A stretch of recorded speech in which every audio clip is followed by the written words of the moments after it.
Okay, hello to the first live session of Academic Crisis Line. I'm very excited to start this series. I'm also a bit nervous because everything is live and things will probably go wrong. And I'm doing this also for the first time. So please, ready to start this series. I'm also a bit nervous because everything is live and things will probably go wrong. Right. And I'm doing this also for the first time. So please, ready to. And I also just realized that I actually have to mute YouTube because otherwise I'm hearing myself in the background all the time. And this is not going to go well for the time being. So today we're going to talk about how to juggle multiple projects. I'm one of the notorious people who always take on way too much and then have to struggle and reorganize how much you can actually do. We're talking about 3 different levels of project management. First, we're going to talk about micromanagement, and this is basically everyday, day-to-day work and how to structure your week in a way to make you able to work best. Then we're talking about medium-scale management, which is more about how different projects can work side to side and how you can still make progress even though you're working on multiple projects and juggle multiple deadlines. And finally, we're going to talk about macro-level planning. And this is much more about yourself as a scientist and where you want to go with your career. So there we're talking about long-term goals and projects and how you can keep them on your radar while actually doing every day a lot of work and trying to get things done. So first we're starting with the micro-level managing. Most people are very familiar with the type of tools you can use for this, like calendars or checklists. They are all very helpful, and all of them have actually the same goal, and this is how to organize your week in a way that you can actually work well and have good time windows to get work done. The most critical part of this is to chunk up your week into meaningful blocks where you can actually work a lot and get a lot of things done in appropriate time frames. So it's very important to know when you will be able to work on bigger tasks and actually have bigger chunks of time, and when are time windows where you actually only have an hour or an hour and a half between meetings. So you are unlikely to write an entire introduction in this time, but you can do a lot of emails and organizational stuff or structuring and archiving your work and your files.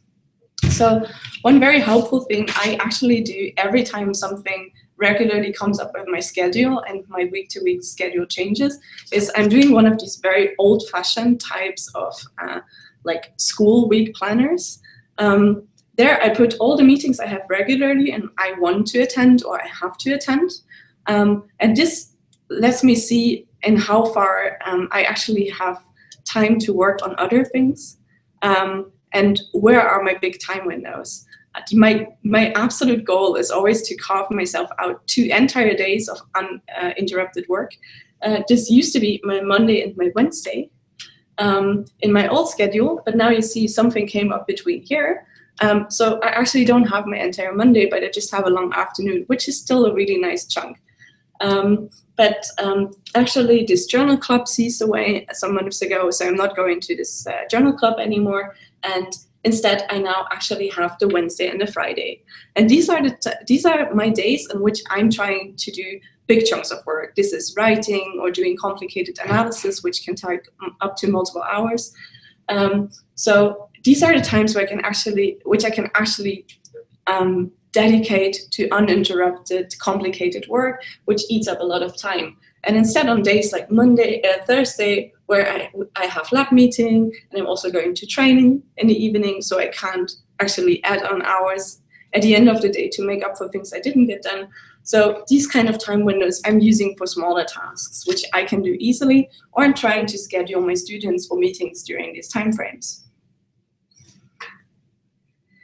It's very important to really protect these big chunks where you can get a lot of things done against a lot of small things which might actually fill up your schedule real quick. So for me, I really try to keep these days as empty as possible with other things.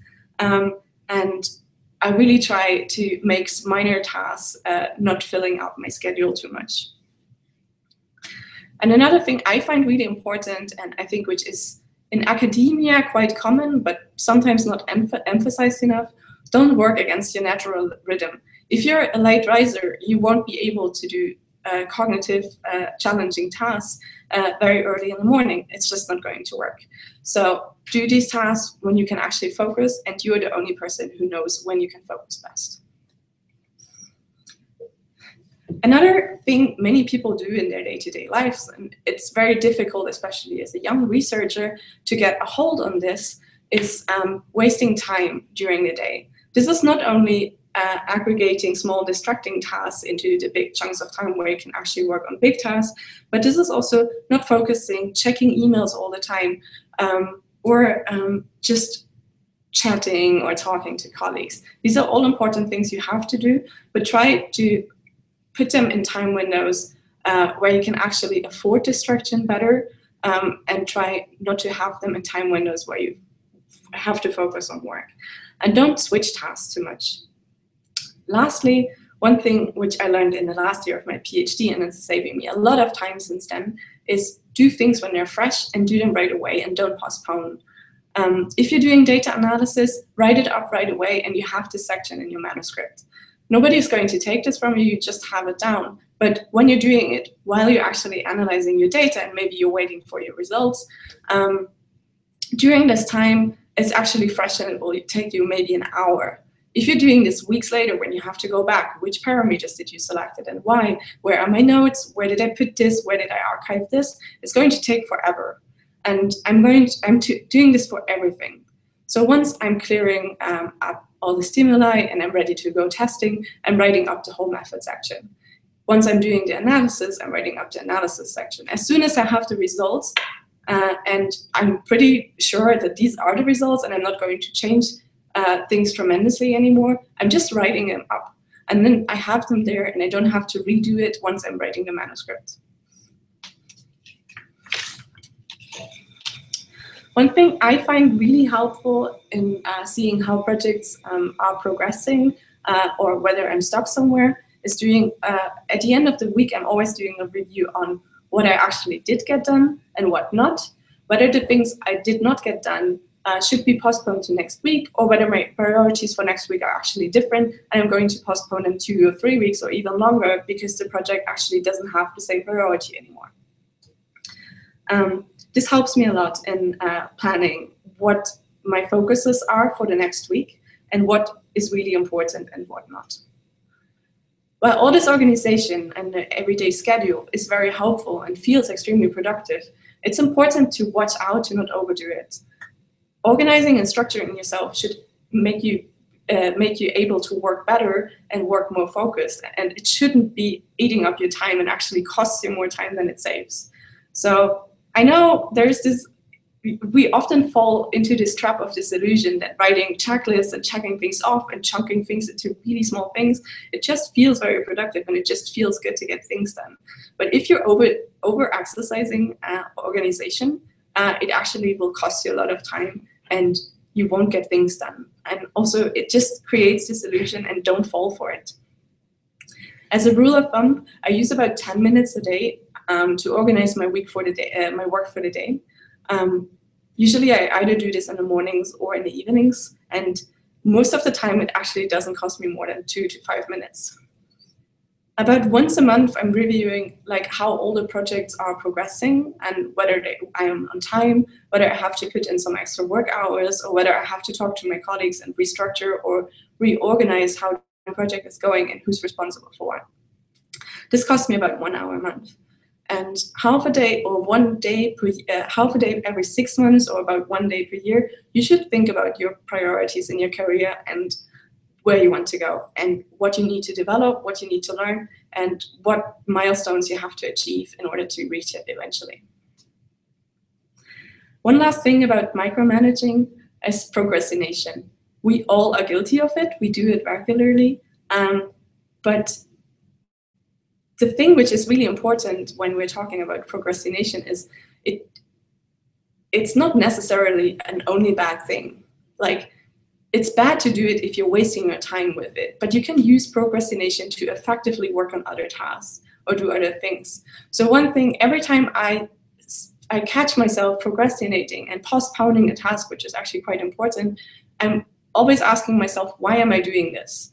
Am I doing this because I am demotivated and I actually haven't done something else or worked on a different project since weeks? Am I stuck with something because I encounter difficulties which I can't solve easily? Do I question the importance of this project? These questions will give you a good idea about where to get help. And then try to look for immediate solutions. Write an email to your advisor to talk about the project, or search in the internet whether you find an easy tutorial to learn something new to potentially solve the problem, or post a question on one of the science forums. And then you just turn off this topic. Once you approached help or like moved a step further, go somewhere else, work on something different for a while, and just cross the topic you're procrastinating on off for half a day or a day. Maybe 2 if necessary, because you're waiting for feedback. But then just don't worry about it right now. Work on something else, get things done, and chances are in 1 or 2 days you will actually get a helpful reply and you can work on solving the problem. And then you will be much more motivated because the way of how to solve the problem is already laid out. So next thing we're going to talk about is medium-scale project management. It's very important if you have multiple projects over the course of different months to stay organized. It's up to you what you like and actually what type of organization works best for you. A lot of people use calendars and project charts, whether this is only for yourself or whether you share this with the research group you're working on different projects with, will depend on your work. A lot of labs also use spreadsheets or cloud-based services like Open Science Framework, or Google Drive or Dropbox. I personally, in order to keep track of my projects, use a sort of a very old-fashioned way of progress chart. So this is my progress chart for this year. Each of these post-its is one individual project. And my progress chart has multiple columns. The first column is projects in preparation. Here are the projects where I'm planning to test in the next weeks or months, and I'm actually currently working on the pre-registration or the stimuli or getting the design set up. Projects which are currently in the data acquisition phase are in the second column. This is just for the testing period. This will eat up always a lot of time. This is why I'm planning it separately. But actually, apart from running and testing, this is not the cognitive demanding stage. So you can have multiple projects in this one. This is the analysis and results stage. These are data sets which are already collected and where I'm currently looking into the best ways to analyze it, or I'm running the analysis and running this by my colleagues to talk about the results and how we're interpreting them. Once I'm done with the analysis, projects work will move into the writing chart. In the writing chart, there are also multiple projects, and this is basically where a project stays until the manuscript is submitted for the first time. Once a manuscript is submitted for the first time, it moves into the revise and resubmit stage. The revise and resubmit stage is basically where projects can stay on end for years. I keep this because the project is actually not done. It will fly back to you eventually, and you will have a really short deadline to resubmit changes or to resubmit the manuscript somewhere else. So even though the project feels done, it's actually not, and it's wise to keep this on your radar to plan for potential gaps which you have to fill with revising and working on this old project, which you thought which would almost be done already. For my own motivation, I keep a success chart as well. These are all the projects which I did get done this year and where I don't have to invest any work anymore. And in my last column, this is my central location where I store ideas for new projects. So every time I have an idea for a new project, but I currently don't have time to work on, I'm going to make a note about the research question and what type of design I want to use and how. Sometimes I write up more, sometimes less. And apart from writing this in my notebook, I put it there. So in case a lot of projects actually move to final stages and I have a bit more room to work on a new thing, I'm reviewing these questions and go back into what I can actually do. I think my current PI engine strategy introduced for everybody in our lab, and I think this is a very helpful tool to see how projects can go back to back, is 6 months or 1 year project plans. So at the beginning of the year, we all make a 6 months project plan, and after 6 months, we are reviewing this plan and see what did we get done, what not, do we have to change priorities, do deadlines change, and was our plan actually realistic? This not only helps you to learn better how to organize and plan your research projects, but also it helps you to already foresee where there are stages where it's going to get difficult to actually work on multiple things at once, because things are accumulating to all be in 1 month, and there's only a limited time you can actually work per day. So this thing will help you to think about which project stages can go in parallel and which not. I always try to avoid having too many projects on the same stage. If I'm tired of doing analysis and I want to write, it would be really sad if all my projects would be in the analysis stage and I actually don't have much to write on. So I always try to have projects in different stages. So in case I get tired of one type of work, I can just switch and still be productive. This helps me with my efficient procrastination. So one thing I also like to do, and you see this in my schedule, every individual project has some gaps, and some months are more loaded than others. These are gaps I plan intentionally, either because I have to work on a different project, but often also just because I allow myself a month to reflect on the project and see where it's going and whether I want to change things. I plan at least a week at different stages of research projects to just ponder upon the project and whether what I'm doing is actually the best way to do this. Depending on the complexity of the project, I allow myself more time. This gives me a break from the project and actually being able to look at it from distance again. But this time I already have planned from the beginning also serves as a buffer in case things go wrong. So this is extremely helpful in case your analysis takes longer or subjects don't show up and you have to test for a week longer or two. If you plan on these buffers ahead, they won't affect getting other things done as much. So the downtime should not only be wasted as a buffer time. Plan buffer time in addition to this. And your buffer time, like many people say, plan a buffer time, and there's always this kind of vague concept, and it took me a really long time to understand like what is actually meant by this. And I learned to use buffer time in a more flexible way, in the sense of it will really depend on how complicated your design is, how many things can go potentially wrong, but also how many people are involved in the project. One of your co-authors, no matter how invested and how enthusiastic they are, maybe they have to run for faculty jobs the next season and actually are suddenly out of the project for 6 months and won't get things done. If your project has a strict deadline, you have to plan for these kind of things. I also find it very helpful to have checkpoints for projects.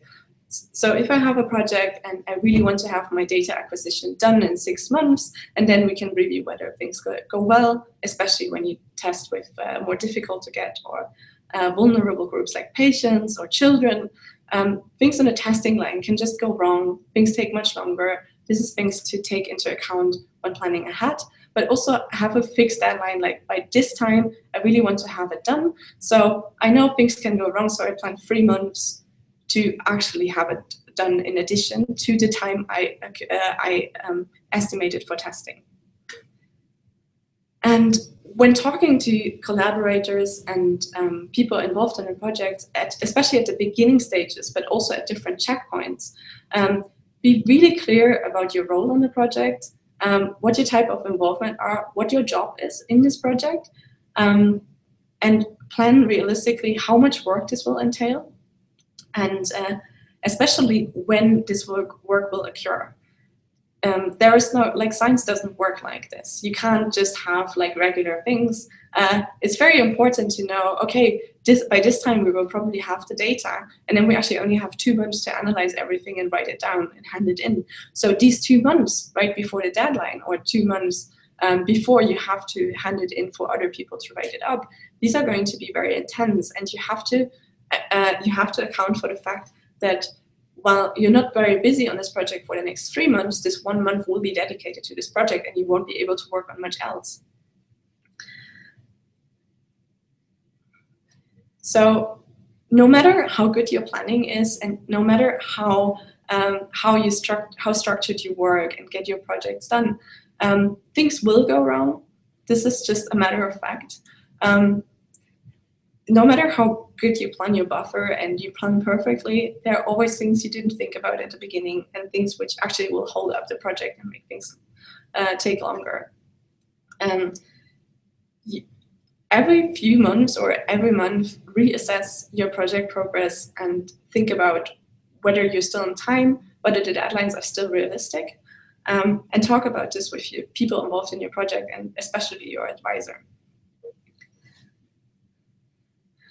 And lastly, for medium-scale project planning, accept and already plan ahead that you won't be able to always work 100%.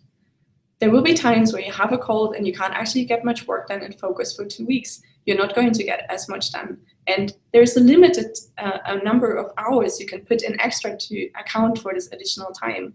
And the compensation cannot be endless. Your time is limited, and also you have to stay healthy in order to work efficiently. So just accept that 1 or 2 projects are behind, and assess the consequences of what will happen when this task is not done on time, whether you can actually compensate this at a later stage by doing things faster, or by actually asking somebody else for help. It's very important to regularly review your priorities and reassess how the project is going, and reschedule or change the structure and the work involvement in the project. Now we come to the last part, and the macro level planning. The goals for you as a researcher, where you want to be eventually, and what are the necessary steps to achieve your goal as a researcher. This is something many people lose track of, especially in the early career. You're very focused on thinking about your thesis, and you just want to finish. And we get eaten up by the day-to-day work and the day-to-day deadlines and just getting things up, and we're just really, really busy just thinking how to solve problems and to work on solutions. But it's very important to also always keep in mind what your goal is. What are your next steps? So as I already said, every 6 months to 1 year, I allow myself a day or half a day where I just really think, where do I want to be?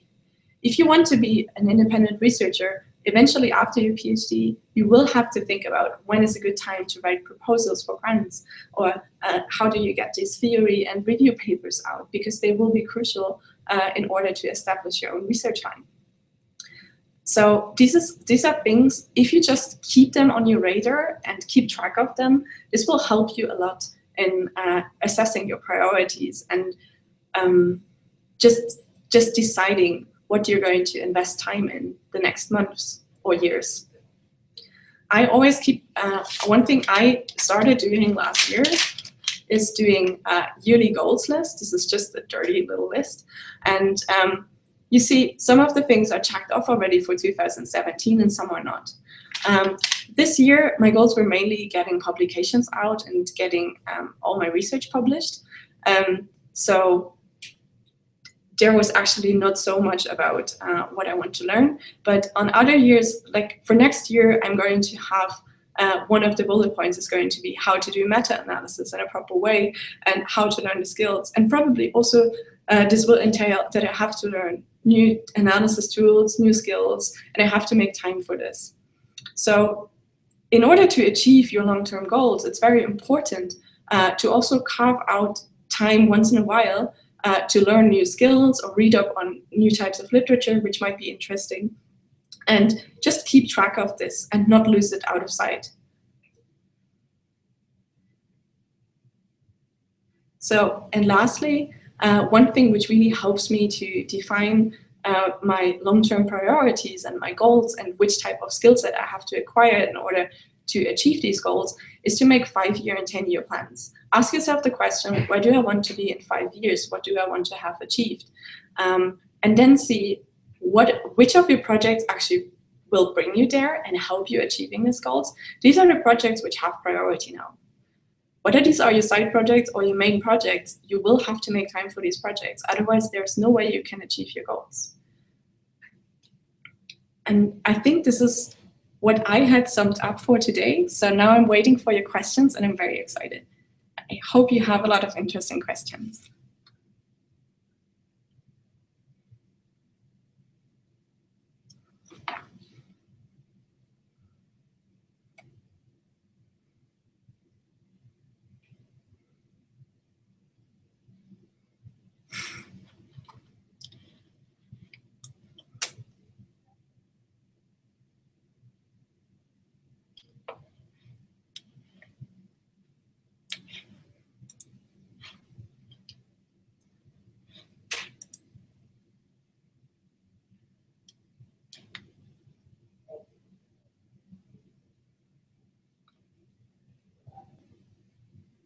Oh, if you want to ask questions live, you can either use the YouTube chat function in case you're logged in with your Gmail account. And alternatively, you can use, you can just tweet me to @phdial. And I will receive the live questions and will try to answer them.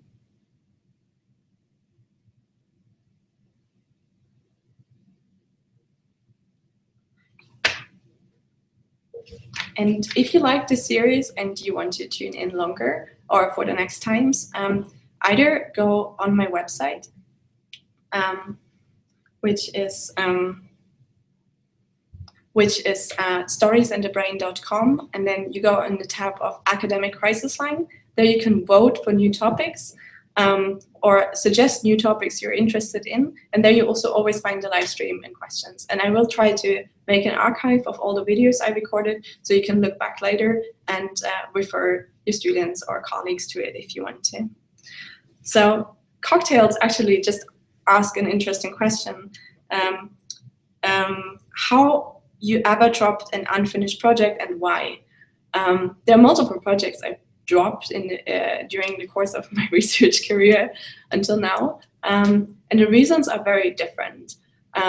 Some projects I just dropped because I figured out after multiple months that the people I'm working together with are actually not as invested, and I don't have time to take over a higher load of this project. And I just reassessed in how far I will be able to do this project when the people actually do not hold up to the deadlines and don't deliver what they can do. And sometimes people, especially when you're a young researcher, people are going to try to take advantage of you. And it's your responsibility to recognize these type of situations and try to address this in discussions. But if you cannot solve this problem, then it's a good idea to just talk about how this project is now going to end and you're not going to invest more time. Other projects which actually had really great ideas and everybody was very invested in this project idea just died out eventually because we all just had very busy schedules and didn't have time to work on this side project. And also one project I was planning to do as a shared project with another PhD student, both for our theses. It basically just ended because my contract deadline was very close and I really had to finish. So I didn't have the time to work on this big project for my thesis. Instead, I did a smaller one. So this was one of the reasons. And now that we were very far apart and actually don't have funding to do the side project, we probably won't do this project anymore. So yeah, this is how this one died out. And other projects also just died out of similar reasons. People are too busy and have a lot to do. But you will figure out relatively soon in the project how much time you actually have to work on this and whether you will be able to do it. And don't overpromise. You know best how much you can actually do and how much not. And it's very important to be honest to yourself. No matter how exciting and interesting a project is and you would love doing it, this doesn't mean that you can actually do it right now. So what you can do is think with the person you would potentially work with together, or also for yourself, whether this project can wait for a year or for your next contract or grant. And if this is not the case, and it's probably going to be too long, and this project will be out too soon, it's not going to be relevant anymore, then you actually have your priorities assessed. You can't do it right now. It doesn't make sense to do it in a year or two anymore. So you probably won't.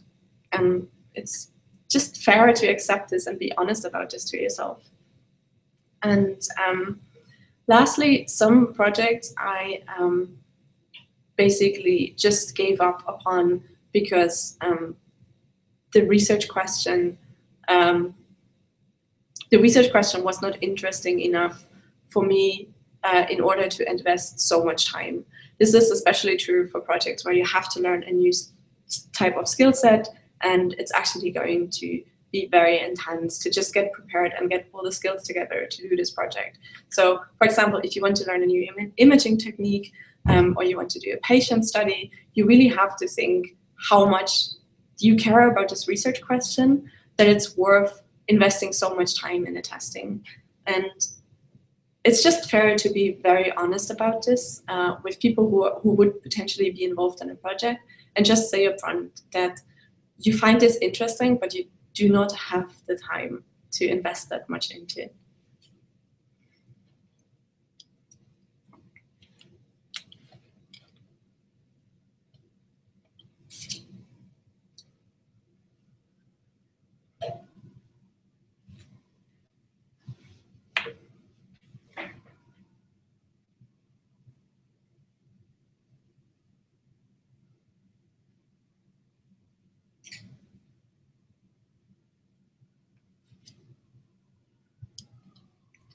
So I think for today, we are probably at the end of Academic Crisis Line. I hope you liked the format. I hope you found this interesting and you could actually take something out of what I told you today. One last thing I forgot to mention about project management. If you generally like my idea about this progress chart for different projects, there's an online app for a very cool tool. It's called Trello. It's Trello. So if you generally like this idea, but all this Post-it thing is a bit too messy and you would prefer doing things digitally, Trello works very similarly. You have different boards, like sort of whiteboards, but on your computer, on an internet website, and you have different cards, and you can add like what are the progress. You can move on projects and move them from one stage to the other. You can also invite collaborators so that you can work on things together. And I actually think it's going to be super helpful. I only discovered this 2 weeks ago, and I'm planning to switch all my analog Post-its and little notes to the digital version, because it's going to be more accessible online and I can actually use it much better, and not only from work. So I'm planning to migrate all my organizational tools to Trello. If you find this interesting, just look up. There are easy tutorials. It's very intuitive, and if you like it, just use it. But this is my last suggestion for today. Oh, there's one more question coming up. Oh yeah, I just answered this with Trello. So I'm wrapping this up for today. Thank you a lot for listening. I hope you like it. Tune in 2 weeks. In 2 weeks, we're going to talk about a new topic. You can still vote for topics. Nothing is written in stone. You can suggest topics, and in case I have some kind of expertise or know somebody who has, I'm going to try to make it possible in case enough people are interested. So talk to you soon. This was a lot of fun for me, and I hope for you too. See you.